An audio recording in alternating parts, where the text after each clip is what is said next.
একসঙ্গে একই গ্রামের 5 কৃষক, শুধু কৃষক না, তারা বয়সে অনেকের 25-26-এর যুবক রয়েছে। আজ সকালের এই মর্মান্তিক দুর্ঘটনা শোকার্ত করে তুলেছে পুরো এলাকা। নিয়ে এসেছি নওগাঁর মহাদেবপুর উপজেলার নূরপুর গ্রাম। এই মুহূর্তে এই মরদেহগুলো সৎকারের জন্য নিয়ে আসা হয়েছে নদীর ধারে। হাজারো মানুষ, প্রত্যেকের চোখে মুখে শোকের ছায়া। আসলে এই শোক অনাকাঙ্ক্ষিত, এই শোক বেদনার, এই শোক বলে বোঝানোর মতো না। আমরা সকালে আপনাদের এই খবরটি জানিয়েছিলাম। আজ ভোরে সবজি নিয়ে মহাদেবপুর হাটে যাচ্ছিলেন বিক্রির জন্য। বিপরীত দিক থেকে একটি বালুবাহী ড্রাম বোঝাই ট্রাক এই দুটি অটো চার্জারকে চাপা দেয় এবং সেই চাপা দিলে ঘটনাস্থলে 2 জন, পরে হাসপাতালে আরো 3 জনের মৃত্যু হয়। মোট 5 জন একই এলাকার, একই পাড়ার বাসিন্দা। সবাই ভোরে তারা সবজি নিয়ে যাচ্ছিলেন। এই মুহূর্তে নদীতে অসংখ্য মানুষ দেখছেন। এই মানুষগুলো শেষ বিদায় জানাতে এসেছেন। পরিবারের স্বজন হারানোর অনেকে এসেছেন। শেষ এই কান্নার আমরা বাণী শুনছিলাম। পুরো এলাকা জুড়ে কিন্তু এখন শোকার্ত একটি পরিবেশ। নদীর ধারে এই মুহূর্তে 2 বাঁধে আমরা দেখছি অসংখ্য মানুষ ভিড় করছেন স্বজনকে এক নজর দেখে বিদায় জানানোর। এরকম অনাকাঙ্ক্ষিত ঘটনা মাঝে মধ্যেই ঘটছে, মাঝে মধ্যেই দুর্ঘটনার খবর আমরা দিই, কিন্তু একই এলাকার, একই পাড়ার প্রতিবেশী সবাই। ক্ষুদ্র নিগোষ্ঠীর এই পাড়াটি আদিবাসী পাড়া বলে পরিচিত। নওগাঁর নূরপুর গ্রামের সবাই দিন মজুর, সংসারের সামান্য আয় রোজগারের উপর জীবন জীবিকা চলে থাকে। এই আদিবাসী পল্লীর জীবন জীবিকা সম্পর্কে বাংলাদেশের মানুষ কম বেশি আমরা সবাই জানি। অত্যন্ত কষ্টের মধ্যে তারা জীবন জীবিকা পরিচালনা করেছেন।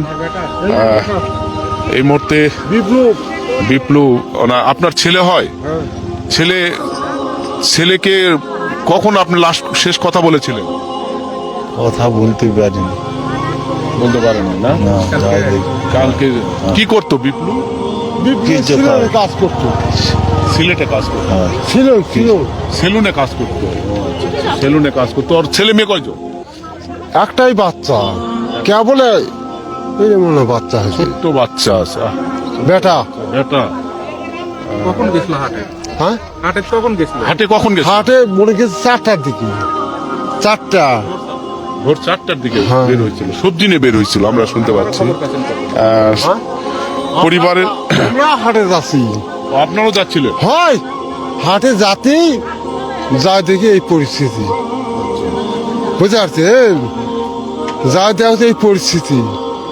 2 জন ওখানে মনে করো প্যাকেট করছে, বুঝতে পারছেন? আর 3 জন হসপিটালে নিয়ে গেছে। একজন নিয়ে গেছে রাজশাহী নিয়ে যাবো লাগে, মারা গেছে। আমরা যতদূর জানি স্পটে 2 জন মারা যায়, পরবর্তীতে হাসপাতালে নেওয়ার পথে আরো 3 জন মারা যায়। এইভাবে মোট 5 জন। এলাকায় এই মুহূর্তে শোকের যে আবহ, এটি বলে বোঝানোর মতো নয়। পরিবার, একটি দুর্ঘটনা, ছোট ছোট বাচ্চা রয়েছে। আমরা অনেকের বাচ্চা দেখছিলাম, মাত্র 6 মাসের বাচ্চা একজনের রয়েছে, বিপ্লু নাম।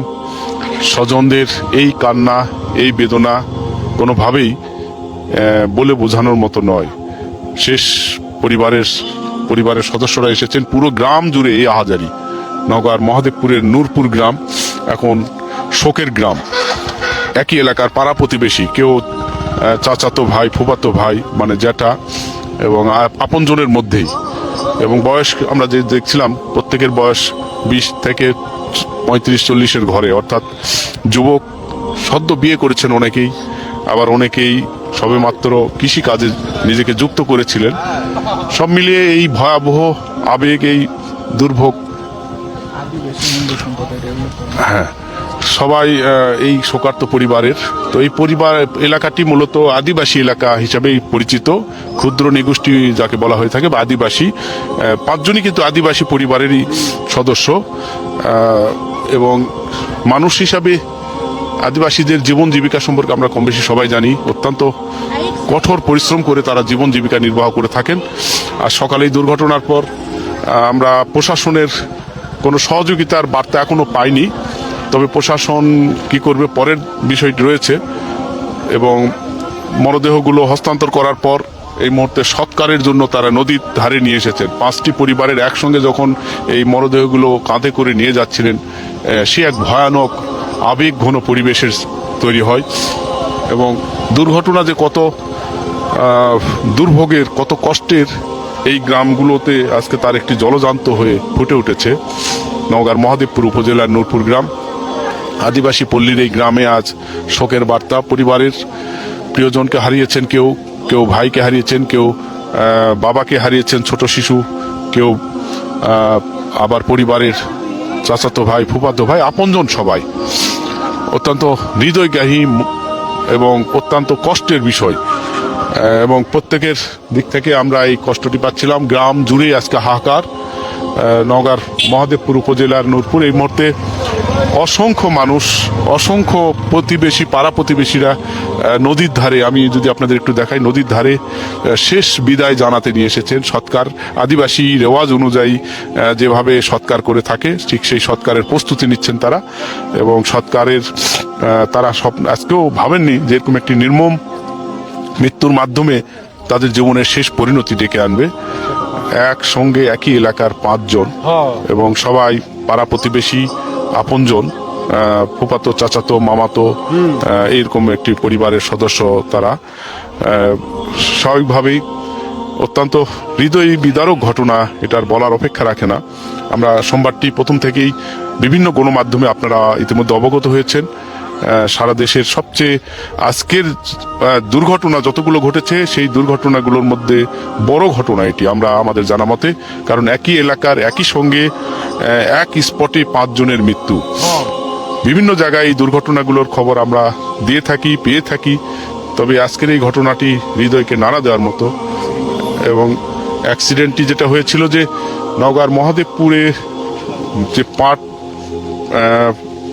মহাদেবপুরের পাতকাটি এলাকাটি, জায়গাটি পাতকাটি, বিপরীত থেকে ভ্যান যোগে তারা যাচ্ছিলেন মহাদেবপুর উপজেলার সবজি বিক্রির জন্য নিয়ে যাচ্ছিলেন, ভোরে নিয়ে যাচ্ছিলেন। ঠিক সেই মুহূর্তে বেপরোয়া গতিতে বিপরীত ড্রামবাহী ট্রাক, অর্থাৎ বালু বোঝাই করে যে ট্রাকগুলো নিয়ে যায়, সেই ট্রাকটি যাচ্ছিল।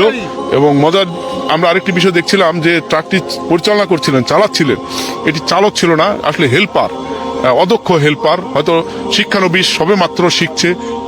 এই চালকরা এই চালানোর কারণে রং সাইড দিয়ে আমরা দেখেছি যে ট্রাকটি যখন পড়েছিল, তখন অপোজিটে রং সাইডে ট্রাকটি পড়েছিল, অর্থাৎ ডান দিকে যাওয়ার কথা, সে গিয়েছে বাম দিকে।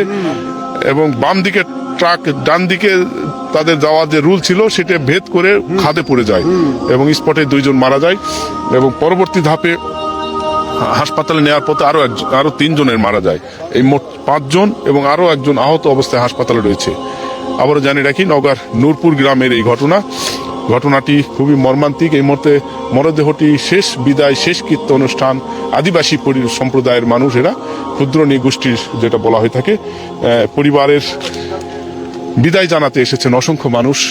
এবং এই নওগাঁর মহাদেবপুর উপজেলার এই নূরপুর গ্রামটি আদিবাসী গ্রাম হিসাবে পরিচিত। সেখানে আজকের এই মর্মান্তিক ঘটনা এলাকায় একেবারে শোকে আবহ তৈরি করেছে। নদীর ধারে একসঙ্গে 5টি মরদেহ আমরা ওইভাবে বিদায় ইতিপূর্বে আমাদের দৃষ্টিতে এইভাবে আমরা দেই নাই। স্বাভাবিকভাবে অত্যন্ত কষ্টের, অত্যন্ত বেদনার, অত্যন্ত আবেগের জায়গা, এবং অত্যন্ত মনের যে হৃদয়ের নাড়া দেওয়ার ঘটনা, এটি আর বলার অপেক্ষা রাখে না। তো বন্ধুরা, আজ এই পর্যন্ত। আবারও আপনাদের সাথে যে কোনো ঘটনায় যুক্ত করব। সে পর্যন্ত ভালো থাকবেন, সুস্থ থাকবেন, এবং আমাদের সাথে থাকবেন। এবং এই জাতীয় ঘটনা থেকে নিজেকে সুরক্ষা এবং কিভাবে এই সড়ক দুর্ঘটনা থেকে সবসময় নিরাপদে থাকা যায়, সেই বিষয়টি আপনাদের আগাম বার্তা দিয়ে শেষ করছি। আমাদের সাথে থাকবেন, ভালো থাকবেন। আল্লাহ হাফেজ।